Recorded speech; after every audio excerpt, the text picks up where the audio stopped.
ఆదిత్య 369 మన తెలుగులోనే కాదు, మన ఇండియాలోనే మొట్టమొదటి టైం ట్రావెల్ సినిమా. అప్పుడెప్పుడో 1991లో రిలీజ్ అయింది సినిమా. ఇప్పుడు మళ్ళీ 34 ఏళ్ళ తర్వాత 2025లో ఏప్రిల్ 4 ఈ శుక్రవారం రిలీజ్ అవుతుంది సినిమా.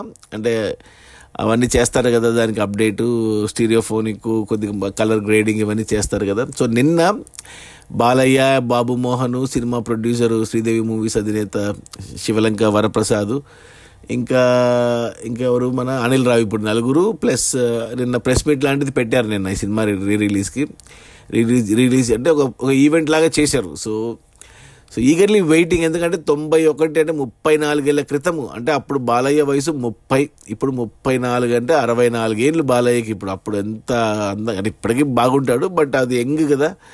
సో ఆ సినిమా చూసినప్పుడు అప్పుడు అంటే ఏమంటే మతిపోతుంది అనమాట. ఇప్పుడు ఈరోజు రేపు శుక్రవారం రిలీజ్ అయినప్పుడు కూడా జనాలకి చాలామందికి వావ్ అనిపిస్తుంది. ఎందుకంటే అద్భుతమైన సినిమా. టైం ట్రావెల్లో శ్రీకృష్ణదేవరాయల కాలంకి వెళ్ళడము, మళ్ళీ ఫ్యూచర్లోకి వెళ్ళడము, అంటే 500 ఏళ్ళు వెనక్కి ఒకసారి, 500 ఏళ్ళు ముందుకు ఒకసారి, అలా. ఇంకా సంగీతం శ్రీనివాసరావు, డైరెక్షన్ తెలిసిందే మనకు. మెయిన్ ఈ సినిమాకి ఎస్పి బాలసుబ్రహ్మణ్యం మెయిన్ ప్రజెంటర్, అతను సమర్పించాడు ఈ సినిమాని. అతను పట్టుబట్టి తీపించుకున్నాడు ఈ సినిమాని. ఇక ఈ సినిమా పాటల గురించి ఇంకేం చెప్పాలి. ఇంకా ఇళయరాజా మ్యూజిక్లో ఎస్పెషల్లీ ఇప్పటికీ జానవులే నెరజానవులే పాట ఇప్పటికీ హైలైట్. నాకు మొత్తం సినిమాలో నాకు శ్రీకృష్ణదేవరాయల ఎపిసోడ్ చాలా ఇష్టం. ఎన్నిసార్లు చూసిందాను టీవీలో కానీ నేను. సో ఈగర్లీ వెయిటింగ్ ఈ సినిమాకు. మన బాలయ్య అంటే జనాలు చూడాలి ఖచ్చితంగా. అంటే చాలామంది 90 తర్వాత 2000 సంవత్సరం తర్వాత పుట్టిన జెన్జీ కిడ్స్ ఎవరైతే ఉన్నారో వాళ్ళు ఎన్నో చూసింటారు హాలీవుడ్లో టైం ట్రావెల్, రీసెంట్గా వచ్చిన టెక్నాలజీ. బట్ ఇది మన తెలుగుదనం కూడిన టైం ట్రావెల్ సినిమా. సో వాళ్ళు చూడాలి. 20s ఎవరైతే ఉన్నారో వాళ్ళు చూస్తే ఖచ్చితంగా వాళ్ళకు వావ్ అనిపిస్తుంది. అంత అందంగా ఉంటుంది ఆ సినిమా. ఆ పాటలు కానీ, ఆ పిక్చరైజేషన్ కానీ, అసలు ఆ కాన్సెప్ట్ కానీ. శ్రీకృష్ణదేవరాయలుగా బాలయ్య ఒక గెటప్పు, మళ్ళీ నార్మల్ బాలయ్య ఒక గెటప్పు. ఆ సినిమాలోనే బ్లాక్ అండ్ బ్లాక్ గుర్రం మీద వచ్చే గెటప్తోనే రీసెంట్గా డాకు మహారాజ్ సినిమా కూడా తీశాడు ఆ గెటప్తో.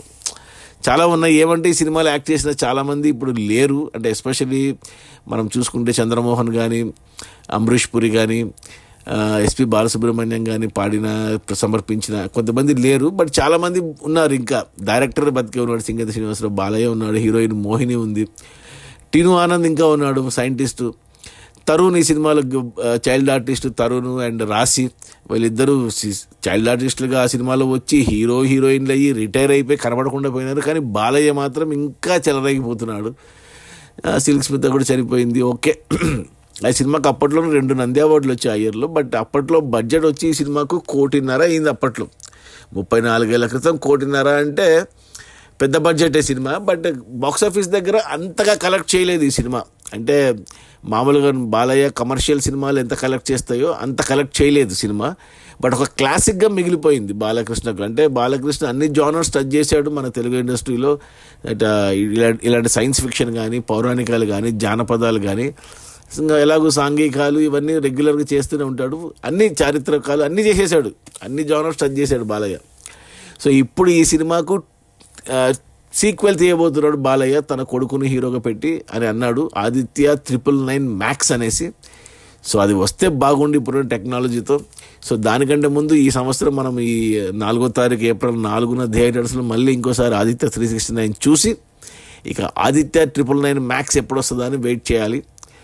సో ఖచ్చితంగా చూడండి. ఒకసారి ఎన్నిసార్లు చూసినా తనివి తీరదు ఈ సినిమా. సో ఖచ్చితంగా ఇంటిల్లి పాది పిల్ల పాపలు అందరూ కలిసి ఈ సినిమా చూస్తే ఖచ్చితంగా ఈ వీకెండ్కి మంచి ఎంటర్టైన్మెంట్. ఆదిత్య 369. Okay, bye.